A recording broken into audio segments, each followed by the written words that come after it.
ఈ నెల 14 నుండి 18 వరకు రాజీవ్ స్వగృహ ప్లాట్లు వేలం పట్ట సజావుగా కొనసాగిందని, సమయభావం వల్ల మిగిలిపోయిన 48 ప్లాట్లకు ఈ నెల 19న వేలం పాట నిర్వహించనున్నట్లు అడిషనల్ కలెక్టర్ రిజ్వాన్ భాషా షేక్ తెలిపారు. ఈ విషయాన్ని గమనించి ఔత్సాహికులు ఈ వేలంలో పాల్గొని ప్లాట్లను దక్కించుకోవాలని సూచించారు. ఆదిలాబాద్ పట్టణంలోని ప్రైవేట్ ఫంక్షన్ హాల్లో జరిగిన వేలం ప్రక్రియను ఆయన దగ్గరుండి పర్యవేక్షించారు.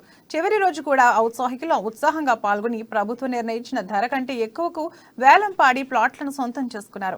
ఈ కార్యక్రమంలో అధికారులు, సిబ్బంది పాల్గొన్నారు. నమస్కారం. రాజీవ్ స్వగృహ వేలంపాట మనందరికి తెలుసు 14 నుంచి 18వ తారీఖు వరకు నడుస్తుంది. కానీ ఫస్ట్ 2 రోజులు చాలా డీడీస్ వచ్చి చాలా దరఖాస్తులు రావడం వల్ల కొద్దిగా ఆలస్యంగా ప్రారంభమైన విషయం మీ అందరికి తెలుసు.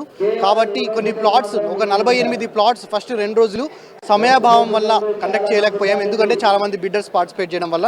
సో ఎక్స్ట్రా 48 ప్లాట్స్ అనేవి రేపు 19th రోజు ఇదే పీజీఆర్ గార్డెన్స్లో మార్నింగ్ 10 o'clockకి స్టార్ట్ చేయడం జరుగుతుంది.